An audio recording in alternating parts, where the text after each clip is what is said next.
You can be seated. Man, good morning. It's been a good week, actually. So if you're first time here, we had our biggest outreach of the year on Thursday, Scare on the Square. Wadsworth puts this big thing on. They come down to do the Michael Jackson Thriller thing. We just open our doors and we give kids candy, and like thousands of people came to our building. It was really cool. Yeah, we didn't, somebody asked me, like, did we count? I'm like, no. What we do know, Shannon Sassville, our coffee team leader, said that we gave away, Shannon is awesome, 875, I think you said, 875 cups of like either coffee or hot chocolate or something like that. So we knew we had almost 1,000 coffee caffeine drinkers, and that we know that there was times 2, times 3 that in the building. So thousands of people came through here, and we got to invite them to church and prove to them that most Christians aren't weird. So good job for those of you who proved them right. I'm sorry. They don't even get the joke. Okay, good. All right, well, today we are starting a new series called Love Handles, the Hard Work of a Good Relationship. So it's a relationship series, but I do want you to know if you're single, this is supposed to apply to any of your relationships, not just a romantic one. Obviously, there'll be a little bit of that, but the principles are supposed to be able to be applied anywhere. And if you're newer, if this is like your first time, or if this is your first relationship series with us, just know that consistently, this isn't on purpose, this isn't something I planned, but I always say something accidentally inappropriate during a relationship series. I've been a pastor for 11 years. I've done it 11 years in a row, and I apologize ahead of time. This is my public apology for whatever stupid thing I say, because it'll probably happen. So, all right, here's my assumption about you to start this series. My assumption about you is that you want to have good relationships. You want to have good relationships in your life. You want to have a good relationship with your spouse. You want to have a good relationship with your boyfriend or girlfriend or fiance. You want to have a good relationship with your friends, with your family, with your coworkers. You want those relationships to be good. I think that's a pretty safe assumption. Even if I don't know you, I think you want good relationships. What we're going to do in this series is we're going to look at the different aspects of a good relationship and the hard work that goes into making those things healthy. The aspect we're going to look at today, so each week we're going to focus on a certain thing. The aspect we're going to look at today, part of a good relationship, it's super cliche. I hate preaching things that you want to go duh to, but did you know that if you want to have a good relationship, one of the most important things you need to have is love? Did you know that? I did some research and I found out that was really important. It is something you already know, right? Everybody, not one person sitting here was like, oh, I didn't know you needed to have love. There's the problem. Like, we just need to fix that. You already knew that. But I think that's the thing. That's the thing that's interesting. You know that love is a vital part of good relationships, yet you have many relationships that aren't good. Why is that? If you know that love really is like the most important ingredient to a good relationship, it's not a mystery, it's not a secret, it's not something that you were unaware of, but you're still not nailing it. I think that's weird. Why is that? And by the way, I don't know if you know this, if you've ever tried to help somebody, the hardest people to help are the people who know the thing already, right? If they already know the problem, that they're the ones that you can't tell them anything new. And I worry now that here we sit, I'm telling you that love is one of the most important aspects of a healthy relationship, and you're going, yeah, I know. And if you're like me, you start to like check out already, like, okay, I've heard the love sermon before, right? Like I'm done now. So don't do that. I'm going to try and surprise you.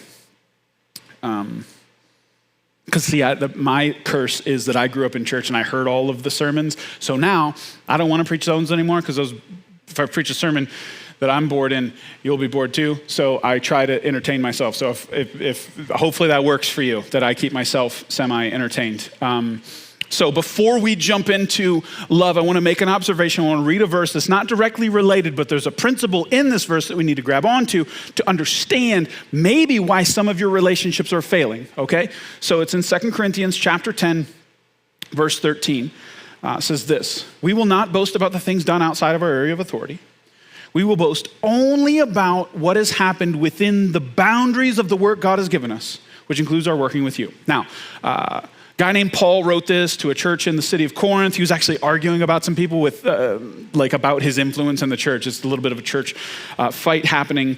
We're not interested in that. I just want to look at this line: we will boast only about what has happened within the boundaries of the work God has given us. That's an interesting little phrase that he uses there: within the boundaries of the work that God has given us.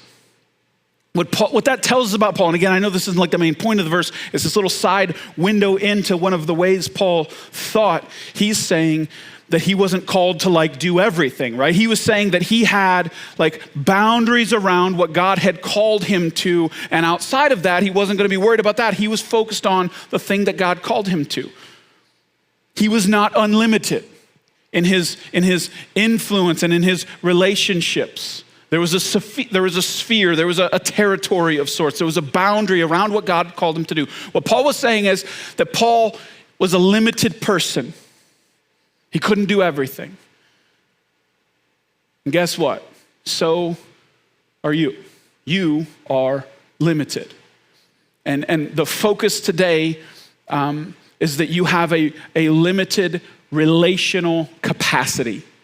Not everybody has the same one, but everybody in here has a relational capacity, a sphere, a boundary line is drawn around you that is of a certain size, and you can't have more relationship stuff in you than whatever God gives you in that sphere. You're limited. You're not God. You want to have good relationships and you're not God. So far in this sermon, it's brought to you by Captain Obvious, pointing out very obvious things. Here's the rub, though. Some of you are already thinking it. Some of you church people, you're going, but the Bible says we're supposed to love everybody, Pastor, right? Bible says we're supposed to love everybody. And it does. You're right. We're supposed to love everybody. So here's my question. I don't know if you know this. We are getting very near on this planet to 8 billion people. Did you know that? We're real close, about to cross that threshold. Are you supposed to love all of them exactly the same? Because I just want to point out, if you think that, you are doing a terrible job. You know that, right? You're missing some, just a few. 8 billion is a lot. Even if you have a really big relational capacity, you're hitting, you're missing 7.9999 billion. It's a lot that you're missing. So, we're supposed to love everybody, but how does that work when there's too many people? So that's, Paul said you have a boundary around the work that God has given you, and the real confusion comes from the way we use the word love. The way we use the word love. So I've talked about this before, Mosaic. If you're a longtime Mosaic person, you've heard Adam say this before. And that's what happens. I just turned 39, so old people start to repeat themselves. So you're just going to have to get used to this. I'm going to start saying the same things over and over again. And some of you are like, you already do. Shut up. So the word love. We, in our culture, use the word love for everything, right? We have one word and it's used in so many different ways, right? I love Cool Ranch Doritos and I love my wife. I hope that you don't mean the same thing when you say that, right? I love my kids and I love to watch football. I hope you mean something different even though you're using the same word. But we mix this together, right? I love my family and I love video games. I love my cat and I love hoodie weather, right? I love Jesus and I love pumpkin spice latte, whatever. This is somebody else's list. This is my list. This is somebody else's. But you know what I'm saying? You use this word for everything. It's almost become a junk drawer for stuff we like. We use it into the ground. And what happens then is the word love gets drained of its real meaning. Now, I'm not suggesting you stop using it that way. I'm not going to be one of those guys, you need to stop saying love about things you don't really love. Okay, whatever, keep using it. But we need to acknowledge that it's created some confusion for us. Because what kind of love are we supposed to love the whole world with? Right? If Jesus said love everybody, okay, what? Is that Dorito love, or are we going to dog and cat love? What kind of love do we mean when we say that? Now, this is the great part though. So if you grew up in church, you already know this. So the New Testament was written in Greek, the Old Testament was written in Hebrew. In the Greek, they actually have multiple words for love. So if you grew up in church, you already know these, right? How many good youth group kids do we have here today that you know the 3 Greek words for love? I know we have a couple over here. I don't want you to answer. Anybody? Sorry, Joey, it's okay. I know you know them. You have them memorized. The Nazarene church taught you well. Well, they did. Sure you know them. Greek words for love. What do you got? What? Agape. Yeah, all the youth group kids. Oh yeah, you remember agape, right? What else? What? Phileo, yep. City, Philadelphia, city of brotherly love. And then what's the third one usually? There's more than 3. That's the secret. Nobody tells you. What's that? Did you say eros? Good, because that's what it is. I don't know if that's what you said, but that's the right one. Yeah, so those 3 words are different kinds of love, right? So the Greeks acknowledged that you can't just use one word for all the different kinds of love. Now, here's the thing. Since I am cursed with growing up in church, I've heard that sermon before, so I don't want to preach that to you. I don't want to go, okay, this is what philia is, this is what eros is, this is what... I don't want to do that. I would bore myself. But the Hebrew words for love... How crazy is it that both the original languages of the Bible have multiple words for love, but we jam all of them into one word? Isn't that weird? That the English-speaking world tries to jam all this meaning into one word and the word kind of loses its power, but everybody else is like, no, you need multiple words to describe these different things. So what I want to do is I want to look at the Hebrew, not all of them. They actually have a lot of different words that they use for love. I want to look at 4 different Hebrew words for love. And my goal here is to help you like stratify out what you mean when you say you love someone, okay? There needs to be like layers to it. So the first Hebrew word that we're going to look at this morning for love is this word RAYA. RAYA.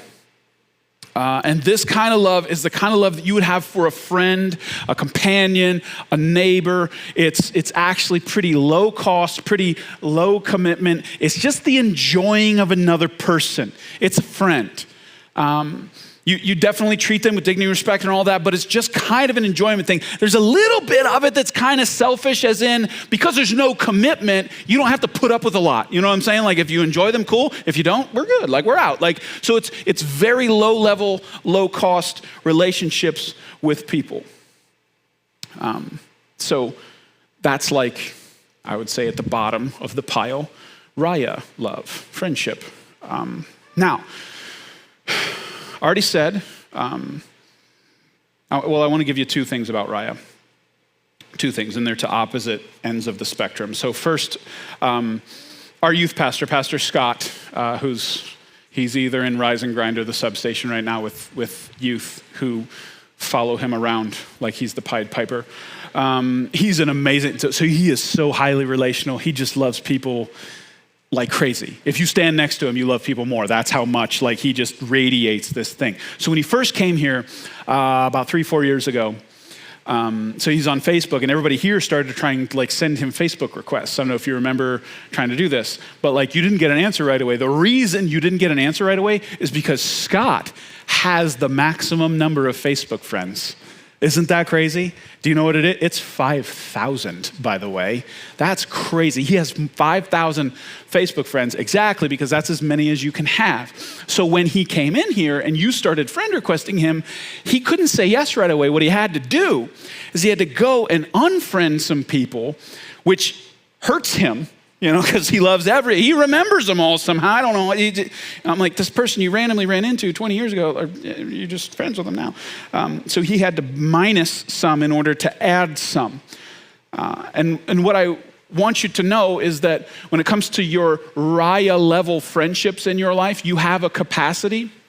And researchers say that you can have the average person, the normal person has around 150 to 200 like relational capacity when it comes to just people that you kind of know and you could consider them friends or acquaintances. 150 to 200. If you're super social or something like that, you can push it to 3. Some people, probably like Scott, can push it to like 500 of people, like you know them, you know like where they work, how many kids they have, like you would consider them a friend. But most of us in this room, you're sitting at about 150, 200 people who you can have this like RAYA level love with them. You have a sphere, you have a boundary, like I said. And I just want you, I guess for some of you, I just want you to stop feeling guilty about that. You have a relational capacity. You can't keep giving away you run out. So when it comes to RAYA level, there is a boundary around that, and you only have so many people. If you want to add a new one, somebody else is going to fall off, inevitably. There's only so much of you to go around. That's the first thing I want you to see. Now, that's to a certain kind of person. So a certain kind of person needed to hear that. Somebody like Scott. So some of you are that. Some of you, as I was saying that, you're going 150? Holy crap, that's a lot, right? So here, I want to talk to you over here. If you're on the other side going, that sounds high, like I'm not that. So maybe for you, your desire is you'd like to have more friends, right? Like you're not on the other, you're like, I would like to have some people. I'd like to be just friends with some people. Even if you don't want to admit that. So here's a secret about friendship, and this is something I don't know that most people realize, especially at this level, this like RAYA level love. Friendships are more of a shoulder-to-shoulder thing than they are a face-to-face thing. Shoulder-to-shoulder. And what I mean by that is friendship at this level is usually like about something.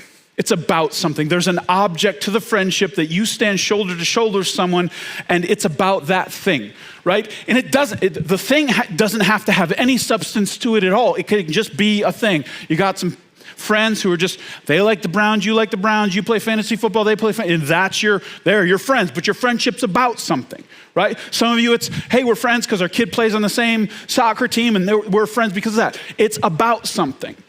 So what I want you to see, if you're like, man, I just need some more like friends in my life, don't make friendship the goal. If you make friendship the goal, you're not going to get it, because friendship needs to be about something. The best way to make friends is to actually be really passionate about something. If you are really passionate about something, other people who are passionate about that thing will be drawn to you.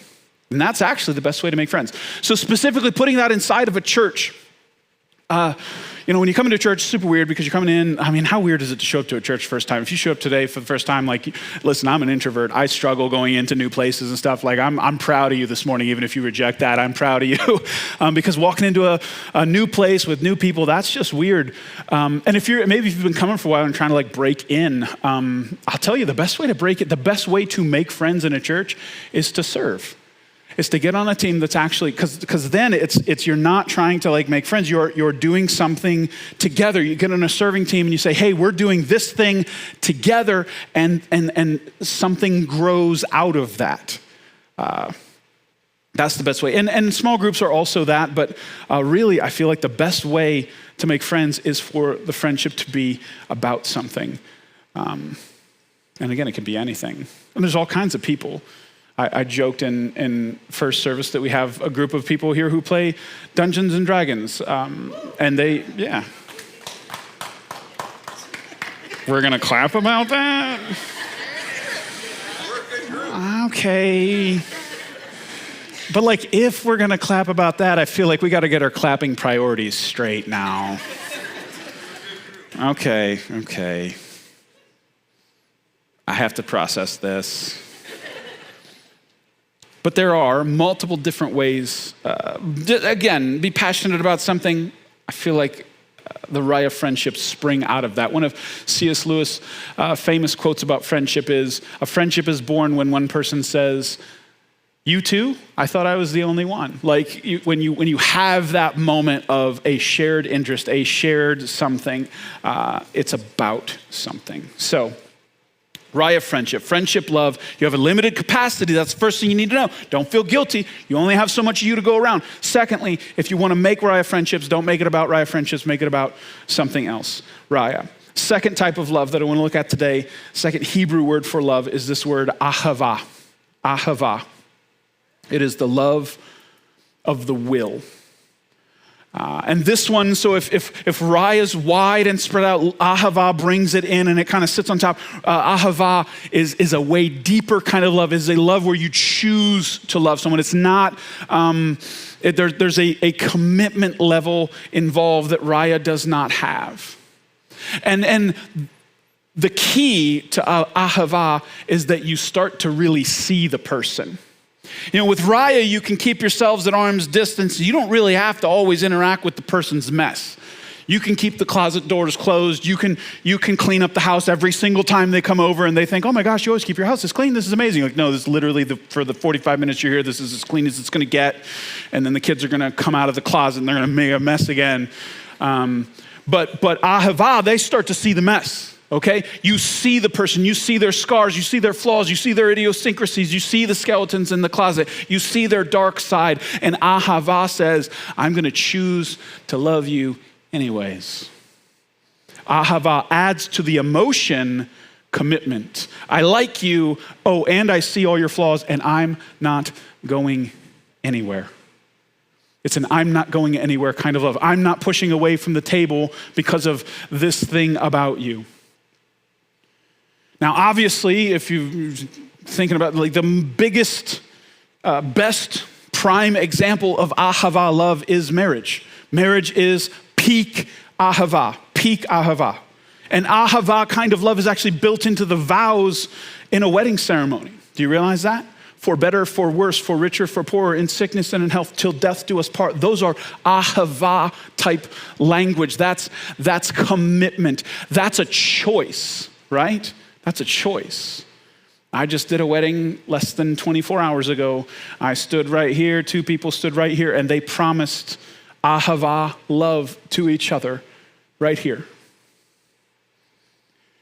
Now, marriage is the peak AHAVA, but the Bible does point to you being able to have AHAVA type of love for other people as well. So you can have a group of people with varying levels of AHAVA, varying levels of commitment. And but again, just like with RAYA, I think you have a capacity. So if you have a RAYA capacity of 150, 200, if you're awesome, 500, with AHAVA, it's super small compared to that. You realize to have a commitment level kind of a relationship with people, I would say, let's use Jesus as an example. Jesus had thousands of people follow him, right? But he only had 12 who really were there, right? And then he even he had another number 3 who they were really close to him. So his commitment level love, that really close-knit group, it was 12. So my guess is that's around your number. You can only have around 12 people who are really close to you, have a commitment level to you, and you invest enough to consider it to be AHAVA. And if you want to reject that and say, I have a bigger capacity than Jesus, maybe not. Like, I don't know, he was God, but whatever. Maybe you're better than him, I don't know. You have a capacity. You have a capacity.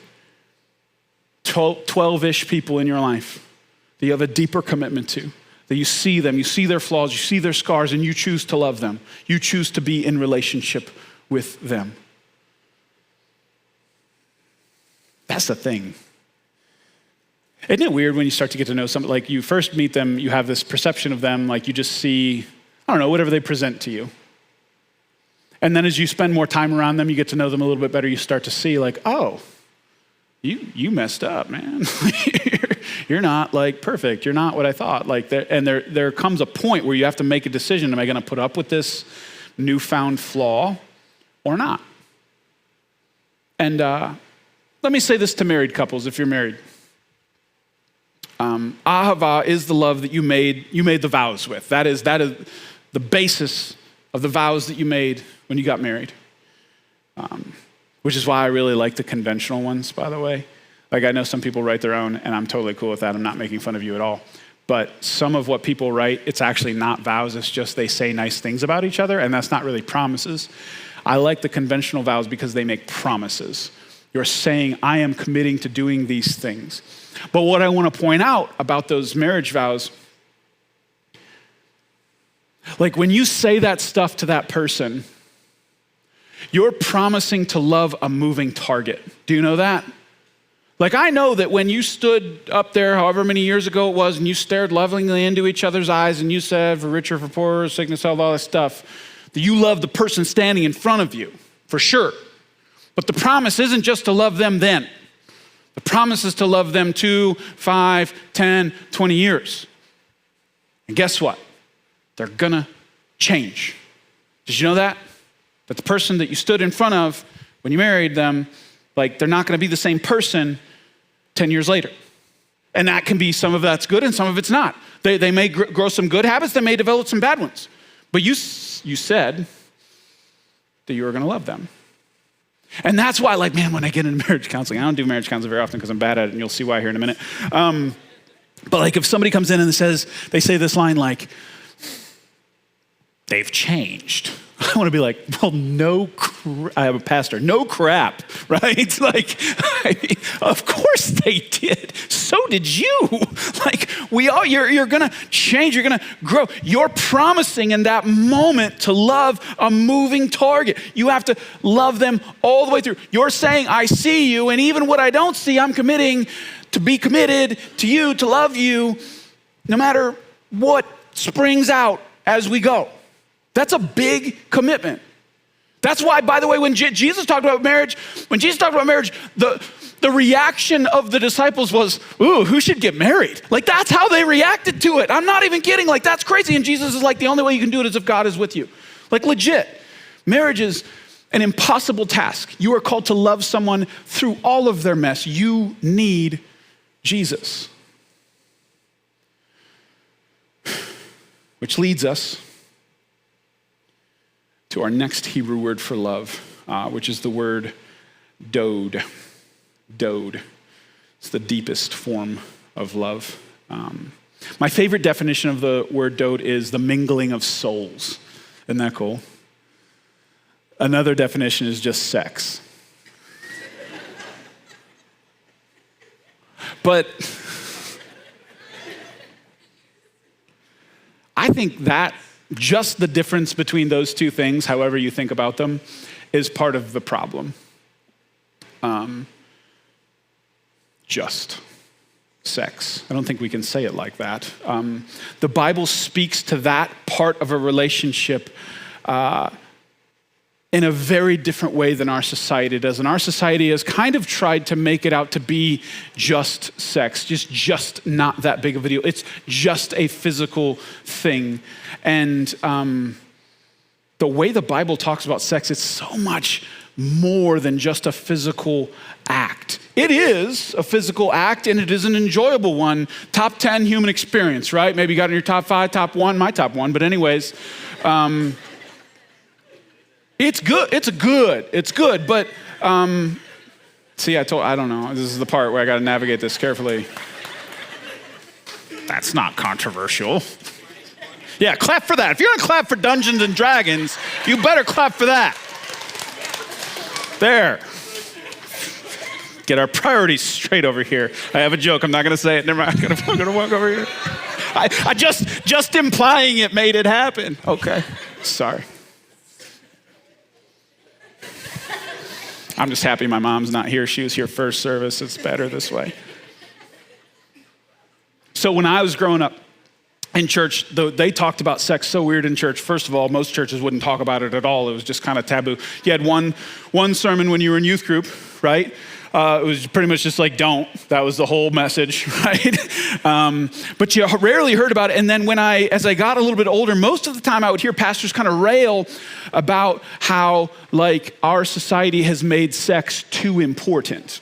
And I always thought that, like, okay, because it's everywhere, but I actually disagree 100%. I think our society doesn't make sex important enough. They're not overvaluing sex, they're undervaluing sex, which has led to our current situation.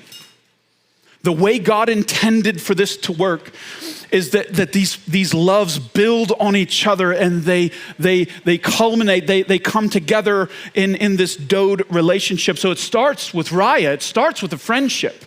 You get to know the person, you hang out, you do stuff together.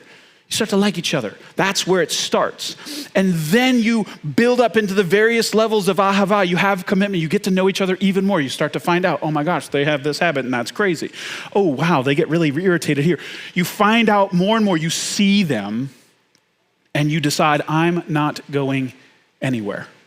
And then peak AHAVA, when you decide, you commit to till death do us part, that's when the dode relationship comes in. So if you're hearing me correctly, you need to have an AHAVA relationship before you dode, okay? That's what the Bible says, all right? You follow? You follow me, okay, good. That's what it says. But the reason we reject that now is because we only see it as a part of what it really is. The mingling of souls is actually not a safe thing, that's a dangerous thing. Right?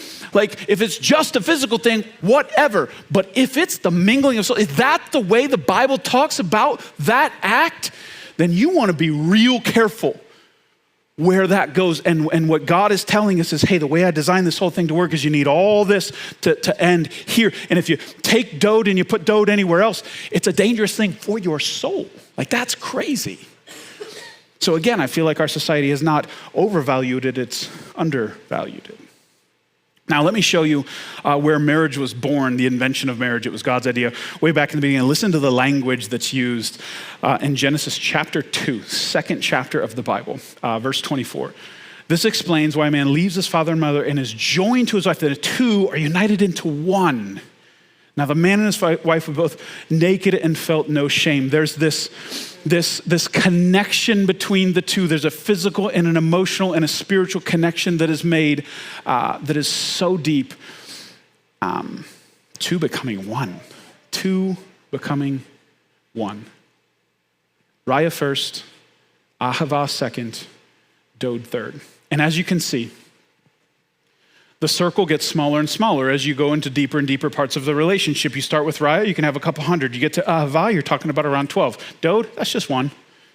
Every level of connection gets smaller because of the investment required for that relationship. So here's what I want to do. I want to ask you some questions. Let's just imagine that your relational capacity is like currency. So let's just say that you all don't have exactly the same, but you have a certain amount of relational currency. You have, let's just talk about it like it's money. You have a certain amount of money that you can spend. You have a certain amount of currency you can spend on all the relationships that you have in your life. You have a certain amount. You can't use a credit card. You have to only use what you have, okay? So you have a capacity. Now, talk about a RAYA type friendship. A RAYA type friendship, it costs a little, not much, but it does cost something, right? You can't spend nothing and have a RAYA. You're gonna have to remember their name, right? That costs you something. You can't, really, can you have a relationship with somebody if you don't know their name, right? Probably not. So you at least need to remember some things about them. You need to have some level of contact with the person in order for them to count as a RAYA type friendship. So it costs you something, so you're spending on that.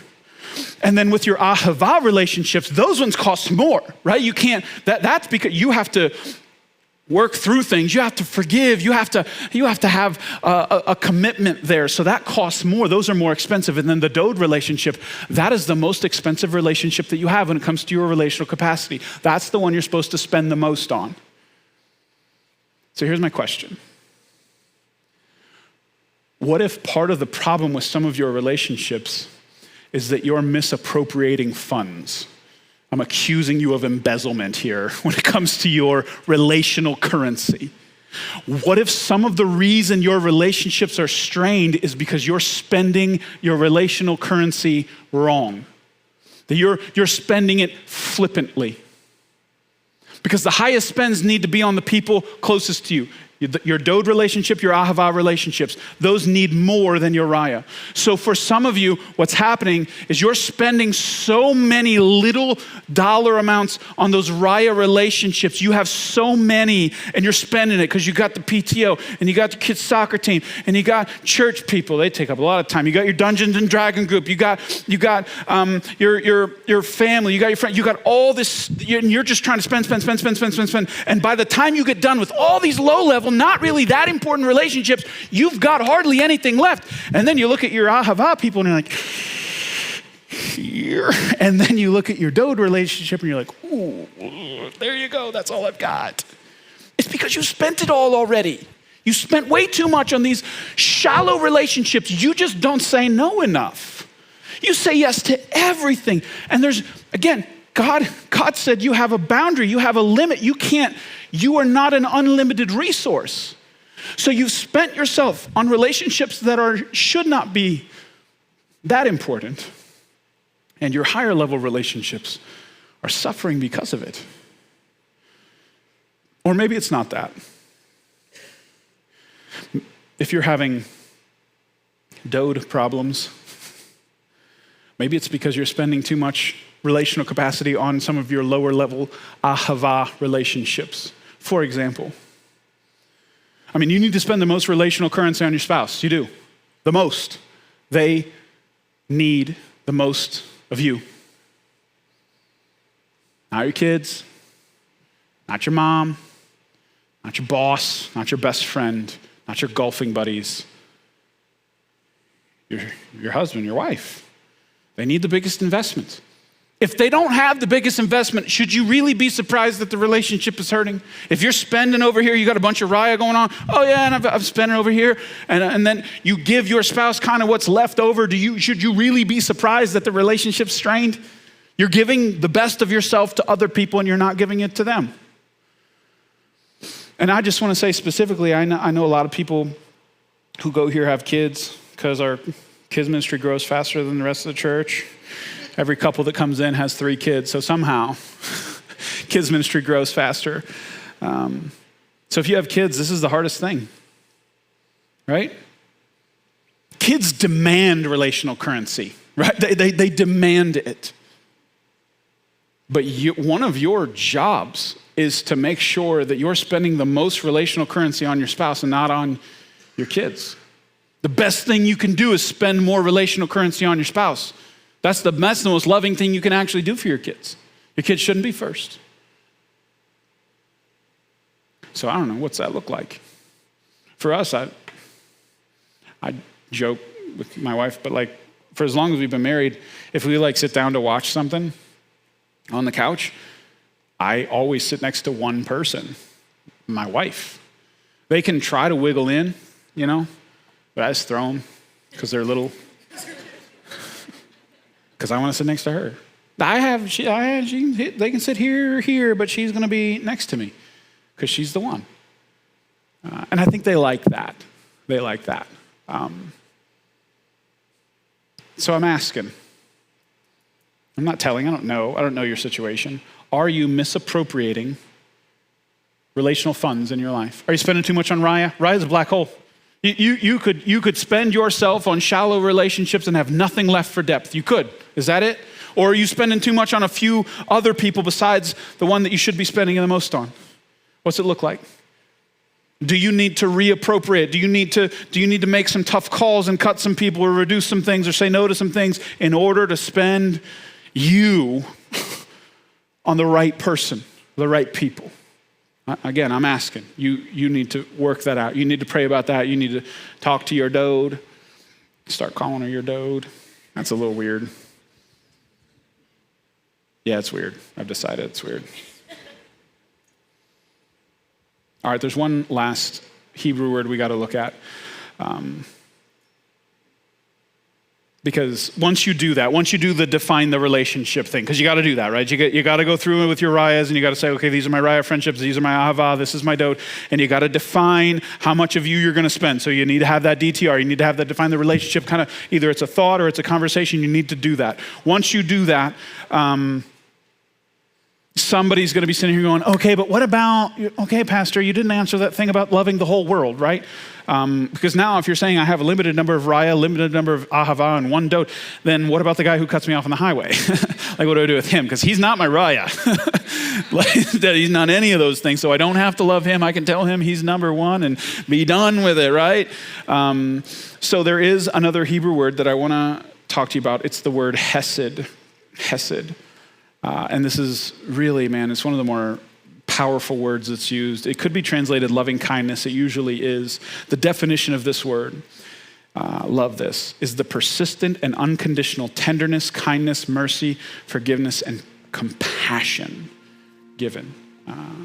It's the most often word used for God's relationship with Israel, as Israel is doing dumb thing after dumb thing after dumb thing. He talks about God's HESED towards them. Unconditional tenderness, kindness, mercy, and forgiveness. His relentless loving pursuit. That's the kind of love that you are called, commanded to express, to have for the 7.98 billion people on this planet. You're supposed to have that kind of love. Anybody you interact with, HESED. And here's your motivation. Your motivation number one is because that's how God loved you. God loved you unconditionally. God gave you love unconditionally. God loved you when you were at your worst. And that's the kind of love that Jesus died on the cross with. HESED, unconditional favor, unconditional compassion and mercy. He died for you so you could have a relationship with God. That's your motivation. God loves you like that. You love others like that. How many? All of them. All of them. His love flows to you and it flows through you. The reason I say that you need to love everybody is because your capacity here is not dependent on you. Your source of this kind of love is God. You're plugged into the Son, okay? And that you have unlimited power to love people with this kind of love. And we're called to do that, Christian. Let me read it again. Think of the person that's most annoying in your life. Persistent and unconditional tenderness, kindness, mercy, forgiveness, and compassion to everybody. Everybody. Because we were first shown it to us by Him. Worship team, why don't you guys come back up here? I think this is one of the things that many Christians get wrong, is that we've got it all upside down. We spend the wrong amount of relational capacity on one thing, and then we don't love everybody like we should. We act like there's some people God left off the list or something. But we're not called to do that, Christian. So I don't know what thing you needed today. Maybe you need to rearrange some relational currency. Maybe you need to refocus some things. Maybe you just need to accept that God loves you unconditionally and you need to allow that to flow through you. I don't know where you're at. Let's give it to Him. Pray with me. Jesus, thank you so much for your love. I pray for the person right now, Lord, who needs to say no to some things, Lord. I know there's somebody sitting here who that's really what you're speaking to them, Lord, that they're saying yes to too many things. There's not enough of them to go around. I pray that you would help them say no to some things.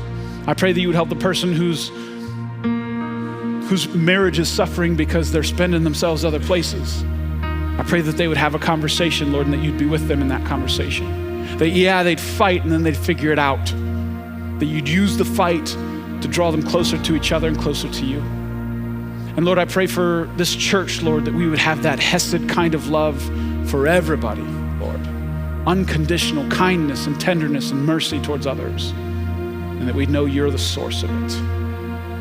In Jesus' name I pray. Amen.